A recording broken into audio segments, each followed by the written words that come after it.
we are looking for regular committed volunteers that want to help come and cut out taro patches in Kahana Valley, want to help us move logs. As far as on the chainsawing, we're good on the chainsawing, but we need help moving logs and really digging ditches. Seriously, yeah, on the same token, like guys, like if you live in an apartment and you no more access to land, which is everybody's problem,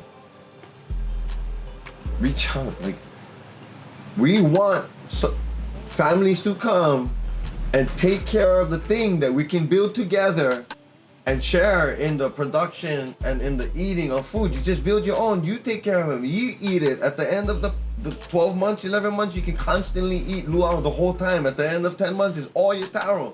But we collectively, if you open up on Square and your neighbor open up on Square, because you live in an apartment, right? So if you get all you guys open up on Square, that means you get 700 more squares open.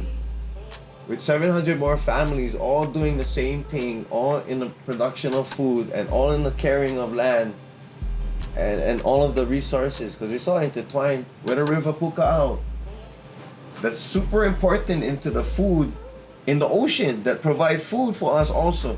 Yeah. You know, the reality, folks, is that if you want to manifest more food grown by your hands, you have to be willing to invest at least 3 years. Like, you have to recognize that it takes a little bit of time to build a relationship and to see what success and failures are and to transition. You need to see the opportunity and how you can impact soil building. A lot of it just through common sense, gravity, get introduced to permaculture, get introduced to, you know, some of the different design formulas to manage resources. A lot of it is honestly observation. Agriculture isn't something you can necessarily teach, but something that you have to learn.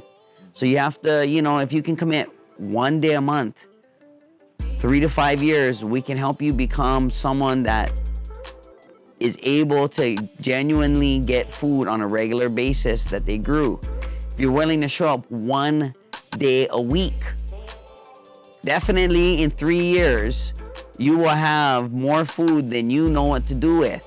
Yes, guess what? That's 150 days over 3 years that you'd have to commit to being in the process of kalo production. But the reality is that the experiences, that's what we get every day when we participate in this. And, you know, even to the extent of how we now, you know, in our dryland system, we scrape every single taro after it's been harvested. Before it even goes in the freezer or before it's even cooked, the entire outside is scraped. And the different color diversity on taros, we're constantly seeing in relationship to where it and how it's grown. I mean, there's such little nuances that it's never ending, the education that taro has as a teacher. But in order for you to get to the place where you can actually communicate with this teacher, it takes an investment of time. So everyone that's excited to participate, we love your excitement, but we're really excited when you want to commit to, you know, putting in regular time. That's really what the movement needs. It's great to have, you know, those once a year weekend warriors, but it's also kind of a drawback for Kaue and I, because we got to say the same thing every weekend. And the idea is that we would get to the point where we don't have to say anything because you are capable of hosting a community work day on the Aina.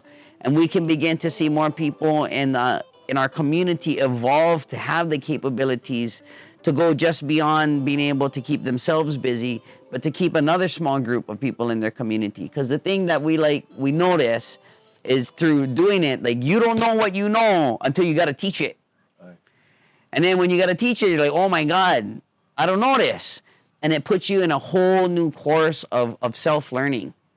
So, you know, as we sit here on the Kalo couch, we want to make sure to extend out to everybody in the community that is pondering how to participate, that there's so many different entry points.